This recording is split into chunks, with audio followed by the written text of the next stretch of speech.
hari ini, Final Week Day 1. Round 1 dari 6 round yang akan kita jalan. Tapi kalau ngeliat dari squadnya, iya Bu. Pahan kiri lagi. Ini sih susah banget buat Bigetron Delta ya. Mereka mau coba turun ke Setosa tuh bakalan melewati banyak banget. Mungkin mereka bakalan turun di pick dulu, terus bergerak ke area Kotu, dan akan ada penumpukan tim harusnya di area pick, apalagi Bulls Esports. Mereka dapat peluang buat menguasai pick karena hari ini gak ada Genesis Dogma, gak ada Mob Team juga, dan benar pertemuan mereka di area pick bakalan ketemu juga Bulls Esports dan juga Bigetron Delta. Tapi kali ini tembakan sudah mulai terdengar, Biget. Benar sekali, dari seorang ini ada Gardu yang berhasil mendapatkan takedown menuju ke arah lawannya, Bebili. Wow, Gardu ini biasanya jadi salah satu informan untuk teman-teman yang lain ya. Biasanya mereka turun ke Cape Town dan split position. Sedangkan kali ini agak berbeda karena Onyx sepertinya ada seorang cek yang sudah mulai kebingungan, gak punya resource apa-apa, tapi bahkan ketahuan dengan Bigetron Delta. Dari atas sana coba untuk ditembakkan karena 3 poin lagi tersisa, gak bisa diselamatkan. Bagaimanapun, Onyx Olympus ternyata tersisa 3 player aja. Lihat beberapa player yang emang udah melakukan early fight tuh. Ini First Rider Storm, dia udah mau benderanya sendiri ke tasnya tuh, First Rider Storm. Oh, menarik banget. Bajunya tuh lihat, ini baju spesial edisi FML. Nambah bahkan GRC pakai baju ini berani nabrak ke Katowijiwa, bro. Ini mantap banget ya, jadi kayak, ini gue nih. Ini ya kayak gini nih, keren ya. Makan sekoteng sama Bang El. Cakep. Orang ganteng punya bandel FML. Waduh. Aduh, yang gak punya gimana bikin? Makanya, mau punya nggak? Mau. Makanya nonton. Nonton. Nanti dikasih tahu. Oh gitu. Iya, menarik dong. banget nih buat survivor di rumah, jangan sampai skip ya. Iya. Ini sih informasi yang penting banget yang pastinya menarik perhatian ya. Udah ada gambar-gambar di belakangnya juga. Tapi ngomong-ngomong di sini First Rider Storm akhirnya bisa memulihkan keadaannya 4 player tersisa, dan kali ini mereka bakalan coba untuk melakukan research lagi. Betul. Ini harus melakukan riset kembali dengan 47 orang memasuki menit ketiga. Ya. Artinya ada beberapa player yang ter-take down, tetapi belum ada satu tim pun yang turun. Oh my god, Azril terjatuh di tangan seorang Gardu, masih berada di bagian pick, dan beberapa player lainnya sudah masuk ke Rasentosa. Oh, di notification Gardu oke udah dapetin 2 poin kill di early game-nya serta dengan kawan-kawan yang lainnya. Tapi kali ini Onyx Olympus memang nge-split position seperti biasanya yang gue bilang. Gardu adalah salah satu player sebagai informan, tapi sisi lain gue melihat Opie Griffin akan bersebut dengan RRQ. Mereka turun di arah sana dan tahu di clock tower bahwa ada RRQ yang bakal nge-holding di arah sana, sedangkan resource yang dimiliki oleh Opie Griffin ngebuat mereka harus banyak rotasi lagi. Gue lebih nunggu ke performanya dari Rules aja sih, karena menurut aku pribadi Rules ini merupakan salah satu player yang bisa dibilang dia cukup bersinar gitu loh di beberapa tim yang pernah dia jajal. Mulai aku pertama kenal sama dia pas dia masih ada di Kings. Di Kings Esports, lalu dia pernah ada di Rans dan juga di Marau, dan performanya dia selalu menjadi titik tumpu untuk tim yang sedang dia tunggang gitu loh. Maksudnya dia selalu menjadi orang yang penting. Dia adalah seorang damage dealer, dan seharusnya dengan masuk Opie Griffin, dengan adanya Raf, Dibeng, dan juga Muelten, aku harap 3 orang ini juga bisa ngimbangin gimana gameplay yang bakal dibawakan oleh seorang Rules gitu. Main 3-1, 3 depan 1 belakang, mungkin ini bisa menjadi sebuah perkembangan untuk Opie Griffin, atau entah mungkin dua-dua yang bakal diterapkan, karena Cipeng juga kita lihat orang belakang. Lihat, Otto sudah mulai dipakai di beberapa player dari Opie Griffin juga, dan kalau akan team fight terjadi bersama dengan Eko Esports, 1 orang ter-take down, yang satunya juga bakal sulit untuk melarikan diri karena slow effect dari Otto ini benar-benar menyebalkan sekali. Benar-benar menyebalkan sekali. Seperti yang kita lihat kali ini Opie Griffin udah mulai berusaha untuk masuk ke kandang Eko Esports, karena gue lihat Opie Griffin satu player ditugaskan sebagai flanker mungkin karena di arah belakang sana dan gak kedetek harusnya oleh Eko Esports. Sementara Eko pun adalah salah satu tim yang split positioning juga dengan teman-temannya. Berarti ini artinya di Mars Electric cuma ada 2 player aja. 3 versus 2 akan terjadi fight harusnya, dan bahkan Opie Griffin masih coba untuk maju mengejar pergerakan dari Eko Esports. Tapi inisiatif yang dilakukan oleh Eko bagus banget. Mereka berusaha buat tarik terlebih dahulu, tapi hati-hati, arah yang mereka pilih itu open field banget kan. Setuju. Dengan adanya shockwave yang tadi sempat digunakan oleh Eko, mereka harus bisa narik mundur ke bagian belakang karena mereka sadar mereka tidak lengkap di bagian Mars Elektriknya itu sendiri. Sebentar kita melihat di bagian hangar terjadi adanya sebuah pertempuran. Jarsi Aphrodite sudah mendapatkan keunggulan di awal-awal dengan 3 poin elemen yang sudah mereka kantongi, melakukan rotasi cepat, meninggalkan 5 sakti, meninggalkan Katulistiwa. Mereka masuk ke bagian hangar, tidak ada Tiger Wong, dan bertemu bersama dengan NBR Resilient. Oh my god, satu buat takedown diberikan, satu ditukar satu. Kali ini Haidan berhasil mengending ke arah seorang Valve.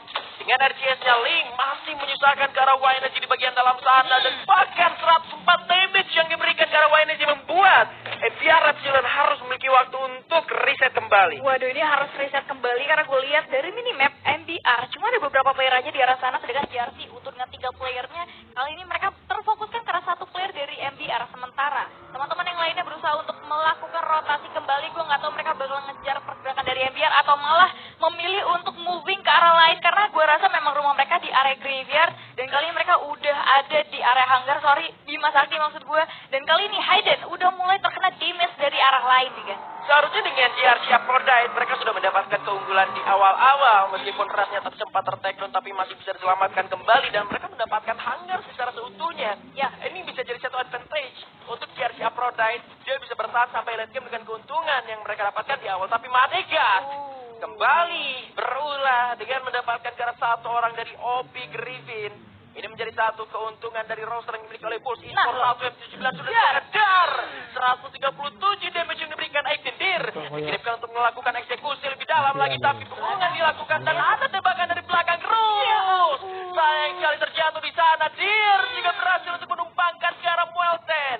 Membuat kali ini OP Griffin kelimpungan. Tersisa 1 orang Raf yang harus menyelamatkan poin placement untuk OP Griffin. Ya ampun Raf, tersisa sendirian aja. Coba untuk mundur secara perlahan, tapi gue rasa Bulls Esports belum bisa menemui 1 player tersisanya. Tapi kali ini kelihatan Medgat akan maju secara perlahan dan memberikan informasi kepada teman-teman yang lainnya. Raf sementara itu akan kesusahan karena arah yang diambil open field banget. Mungkin ada beberapa poin yang dia manfaatkan, tapi kelihatan di arah Sun Jimet sudah mulai masuk, bahkan papan gol tidak terlalu efisien untuk menjaga dirinya. Bahkan OP Griffin harus dipulangkan di hashtag yang ke-12. Belum menjadi jawaban ternyata dengan adanya seorang Rose yang masuk, tetapi memang 1 orang yang masuk bisa nggak jadi jawaban karena tergantung di dalam in-game-nya seperti apa ketika menemui ke arah satu tim yang masuk menuju ke arah kumpul mereka. Tapi kita ingin terlebih dahulu karena kali ini JRC justru malah bertemu dengan lawan yang lain, First Rider Storm,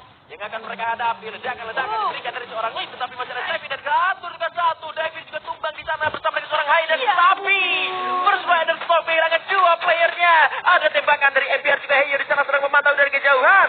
Link masih berulang dan bahkan masih bisa mendapatkan 1 orang di sana. First Rider Storm benar-benar ditumbangkan, tersisa 1 orang saja. Dan ini fight kedua mereka bersama dengan JRC. Wah, JRC bener-bener OP banget untuk di match pertama kali ini, karena gue rasa Scooper gak bisa terlalu kelihatan. Coba terlebih dahulu menggunakan satu untuk gol, tapi hati-hati di arah belakang pun masih ada MBR yang memantau dari arah kejauhan. Scooper tersisa sendirian aja, bakal coba untuk dikejar dengan JRC tapi belum bisa ketahuan. Untuk sejauh ini masih aman, tapi nggak bisa terlalu aman karena nge-split position dari belakang dan juga dari depan. Dan gue rasa ini akan menjadi malapetaka untuk First Rider Storm. Bahkan Ras kali ini sudah mulai kelihatan, itu dia di match sakit banget. Dan First Rider Storm pada akhirnya harus ditumbangkan di hashtag yang ke-10 ya. JRC lagi ngejar 50 juta cash ya. Oh iya, benar. JRC lagi ngejar 50 juta. You know lah. Iya. Lagi ada di puncak nih. Lagi ada di puncak, dan sejauh ini memasuki menit ke-10 JRC masih cukup stabil. Beberapa tim yang masuk menuju ke arah kompon mereka ini masih bisa diatasi, bahkan MBR juga dipukul mundur. First Rider Storm mampu mereka atasi dengan cukup cepat, bahkan berhasil dieliminasi. Mereka sudah mendapatkan kompon, mereka mendapatkan resources yang cukup banyak dari tim-tim yang berhasil mereka eliminasi. Beberapa player yang berhasil mereka tumbangkan. Mungkin memang yang dieliminasi cuma 1 tim aja, tapi poin eliminasi mereka lebih dari 4, dan ini bakal menjadi bekal mereka untuk bisa bertahan di bagian hangar. Karena di sampingnya kita melihat MBR juga kembali survive dengan 4 personilnya. EVOS Divine ada di bagian Rim 6 Village, jarang-jarang mereka ke sana. Jarang-jarang mereka ke sana, benar banget. Dan ini udah menjadi salah satu penumpukan tim. Gue rasa tempo permainannya lebih cepet ya ternyata. Udah tersisa 9 tim aja dengan 35 playernya. Dan sementara itu MBR yang tadi gue rasa mereka sempat terculik beberapa player, kali ini mereka berhasil untuk kembali bertahan di area Clock Tower yang udah ada 2 tim berbeda, di JRC dan juga Rarki. Sementara zona selanjutnya di arah bawah sana, Bigen sudah dikuasai oleh 3 tim. ada Evo Divine, ada Kagendra, dan juga tim Eco Esports. Dan seharusnya ketiga tim yang sudah berada di dalam zona, aku harap mereka nggak bertempur. Jadi mereka sama-sama menjaga teritori untuk menahan tim-tim yang bakal masuk dari arah luar. Kalau keadaannya seperti itu agak seru. Karena tim-tim yang di luar bakal masuk, tapi mendapatkan hadangan. Tapi kalau misalkan skenario yang terjadi adalah EVOS perang bersama dengan Kagendra, Eko-nya masuk sebagai third party, atau sebaliknya Eko perang sama Kagendra duluan, tim-tim lain punya kesempatan buat masuk. Betul. Jadi ada satu alihan pandangan terlebih dahulu ya. Dan sedangkan gue melihat MBR Arsilan mereka bakal mengcutting perjalanan dari RRQ. Sedangkan di arah kanan sana udah ada JRC Aprodet. Gue rasa MBR masih coba untuk menunggu, tapi hati legal sudah memberikan pertanda ke arah rumah yang mereka kuasai untuk sejauh ini. Ada Trail of Battle masih dimanfaatkan, ada satu granat dilontarkan budak masih. Ada satu hambatan, ada gol yang coba untuk di-pop up. MBR harus riset terlebih dahulu, medikasi dulu dengan medkit yang mereka punya, tapi hati-hati legal punya ada 9 modal belum bisa men-take down dari teman-teman MBR untuk sejauh ini, tapi hati-hati legal hampir saja terculik dan untungnya masih bisa survive. Legal dia sebelum melemparkan granat, coba lemparkan dulu Trail of Battle-nya dan membuat player dari MBR Arsilan tersilent, tidak bisa mengaktifkan skill aktif yang mereka miliki. Granat yang dilemparkan oleh seorang Legalot tidak mampu dibendung dengan time turner yang dimiliki oleh seorang YNG karena terkena silent. Terkena lebih dari 150 damage dan itu cukup melukai menuju ke arah MBR Arsilan. Sementara pertempuran bagian luaran kali ini sudah mulai terlihat Bulls yang cukup membanting. Coba lemparkan granat terus seorang Irab ke arah seorang Jax di depan sana.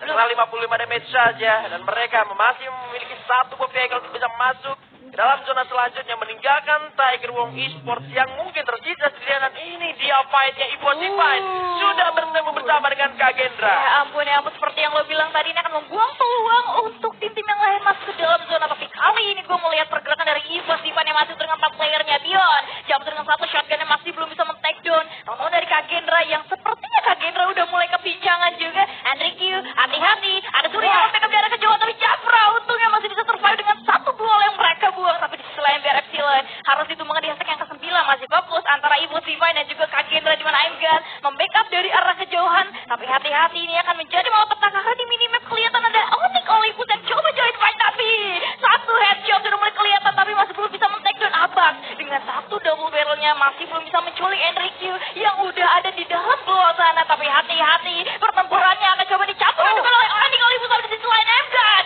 berhasil menjadi satu persatu player dan ini akan membuka Onyx Olympus untuk masuk ke dalam pertempuran. Aimgan sudah menyadari kedatangan tim yang lainnya dan bahkan satu takedown sudah diberikan. Pion memberikan beberapa ledakan di depan sana dan masih tersisa 10 granat yang dia miliki. Onyx Olympus sedikit kesulitan untuk masuk ke dalam kompor semua pertempuran. Dia terjatuh di sana dan bahkan Jafra juga harus ter-takedown. Masih ada 2 orang. Aimgan tumbang 2 lawan 2, tapi kali ini Zeke tersisa 1 orang saja.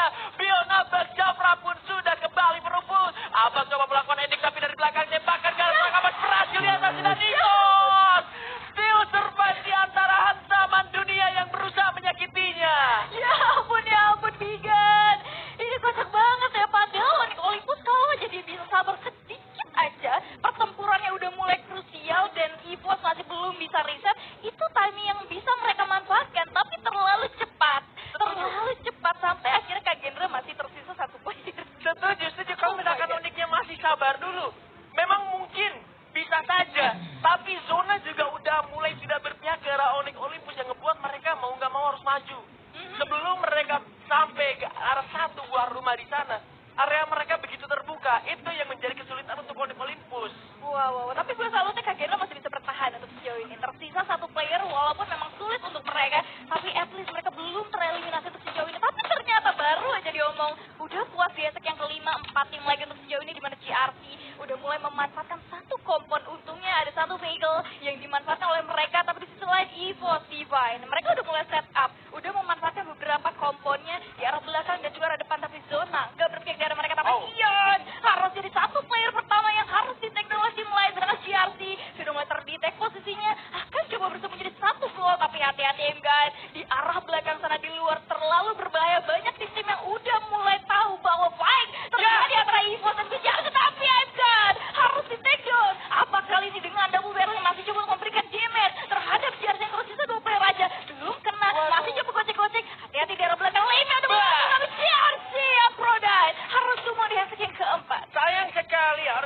satu orang ayam gedang begitu berarti untuk EVOS Divine dan bahkan kali ini Bion pun harus terjatuh. Bion ingat dia masih punya granat cukup banyak. Masih sekitar 10 granat yang dia miliki kalau misalkan setelah pertempuran bersama dengan tim Onyx tadi belum dilemparkan lagi dan ini akan sedikit mengurangi power dari EVOS Divine mereka. Lihat, 2 lawan 4 dan 1 orang dari tim RRQ ini juga akan sulit buat EVOS dan juga tim RRQ. Pulse akan menguasai banyak sekali. Kepon yang sudah mulai coba mereka lemparkan dengan Glue Melter. Adian dari belakang sudah melepaskan jumpsuitnya. Abas sudah terjatuh. Masih ada 1 orang dari tim EVOS Divine di sana. Cara yang terlihat harus dibagi posisi ketinggalan 1 lagi dari tim RRQ yang tersisa seharusnya malah 1 lawan 1 bersama dengan seorang Abai. Ya ampun Abai tersisa sendirian, berarti ini 1v1 situation. Ini artinya Extender harus coba dikasih terlebih dahulu maju cara perlahan karena dia udah mulai tahu posisi dari RRQ. Sama-sama punya kompon 1 rumah aja, tapi dari segi resource lebih banyak Extender. Tapi kali ini mereka udah mulai turun ke Abai, udah mulai keluar karena dia tahu sedikit berbahaya kalau sampai dia harus ngeholding di satu kompon yang ada lubang jendela dan pintunya. Tapi Extender masih di posisi yang sama, menunggu zona menyusut lagi. Kira-kira siapakah yang berhasil dapatkan Buya, karena kita tahu sendiri resource dari Abai sangat amat minim. Granatnya nggak dimanfaatkan sama sekali, harusnya bisa ngebuka map, ngebuka pertempuran yang terjadi, memberikan ancaman terhadap Abai, tapi ternyata untuk sejauh ini masih bisa survive. Cukup awas ini Biga. Dan lu lihat Abai dia sengaja nggak diem karena takut